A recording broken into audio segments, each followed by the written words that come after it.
Assalamu alaikum. সময় Vehicle morning check. আমরা প্রথমে Follow this গাড়ির instruction. দরজাগুলো গ্লাসগুলো খুলে দেব, খুলে দিয়ে ভিতর থেকে অপ্রয়োজনীয় গ্যাস বের করে দেব এবং ব্লোয়ারের ফ্যানের সুইচ অন করে ফ্যানের ভিতরে জমা বাতাসগুলো বের করে দেব এবং ফ্যান ট্যান বন্ধ করে আমরা বনেট খুলবো। তিনটা ক্যাটাগরি, দুইটা ক্যাটাগরি এখানে চেক করবো, আরেকটা ক্যাটাগরি আমরা ইঞ্জিন সুইচ দিয়ে চেক করব।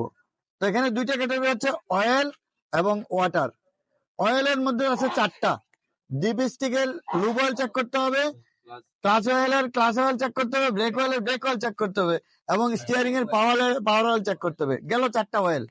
এবার হচ্ছে 3টা ওয়াটার ক্যাটাগরি। ওয়াটার ক্যাটাগরিতে প্রথমেই আমাকে কুলেন্ট চেক করতে হবে, এখানে কুলেন্টের লেভেল ঠিক আছে কিনা।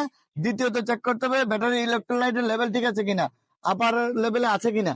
এবং তৃতীয় চেক করতে হবে ওয়াশার ফ্লুইড, উইন্ডস্ক্রিন ওয়াশার ফ্লুইডটা ঠিক আছে কিনা।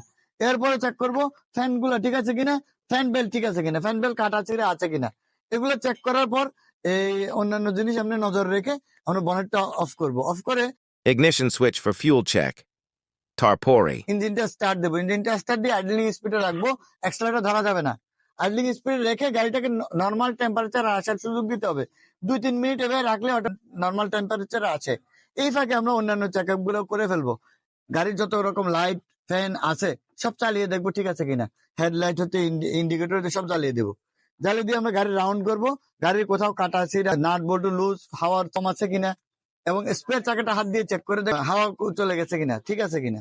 এবং সর্বশেষ গাড়ির নিচের তলাটা চেক করবো, গাড়ির নিচে কোনো লিকুইড পরে আছে কিনা, কোন প্রকার পানি তরল পদার্থ, তার নাট বল্টু লুজ আছে কিনা। এগুলো চেক করার পর আমরা বিসমিল্লাহ বলে গাড়িটা স্টার্ট করে আগাইতে পারবো। এই চেক আপ গুলো প্রতিদিন করলে 5 মিনিট সময় দিলে গাড়িকে অনেকাংশে অ্যাক্সিডেন্ট থেকে বাঁচা যাবে।